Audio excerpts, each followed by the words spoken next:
Varicose वेनसाठी कुठल्या प्रकारचे pressure garments वापरावेत? ते मी रेडीमेड वापरावेत की एखाद्या कस्टमाइज वापरावेत? बेसिकली व्हॅरिकोज वेन्समध्ये वेन्स फुगलेल्या असतात, त्याचं प्रेशर व्यवस्थित बिल्ड होत नाही आणि ते प्रेशर बिल्ड करून द्यायचं काम हे प्रेशर गारमेंट्स करतात.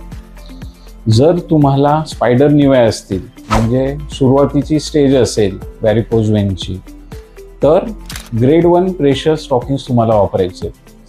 हे प्रेशर गारमेंट्स तुम्हाला 24/7 पहिल्या 1 महिन्यासाठी वापरायचे आणि त्याच्यानंतर तुम्ही ते सकाळच्या वेळेस फक्त वापरू शकतात, रात्री झोपायच्या वेळेस तुम्ही काढून ठेवू शकता. हे प्रेशर गारमेंट साधारणतः 15 मिलीमीटर ऑफ मर्क्युरी एवढं प्रेशर तुमच्या नसांवर देतात. जर तुमचं ऑपरेशन झालं असेल व्हॅरिकोज वेनचं, तेव्हा ग्रेड 2चे प्रेशर गारमेंट्स तुम्हाला वापरायचे आहेत. याचा पण प्रोटोकॉल सिमिलर आहे.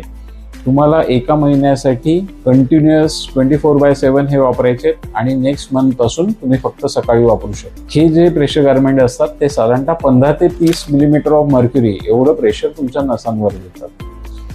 तुम्हाला जर व्हॅरिकोज अल्सर असतील, अल्सर म्हणजे जखमा असतील, व्हॅरिकोज वेनमुळे जर जखमा झाल्या असतील आणि तुमचं ऑपरेशन झालं असेल, तर तेव्हा तुम्हाला पहिले 1 महिने किंवा वुंड हील होस तर पहिले 4 लेअर बँडेज वापरायचे आणि त्याच्यानंतर क्लास 3 स्टॉकिंग्स वापरायचे. क्लास 3 स्टॉकिंग्स हे पण जवळजवळ 1 महिना तुम्हाला कंटिन्युअस वापरायचे आणि नेक्स्ट महिना तुम्हाला सकाळी वापरायचे आहे.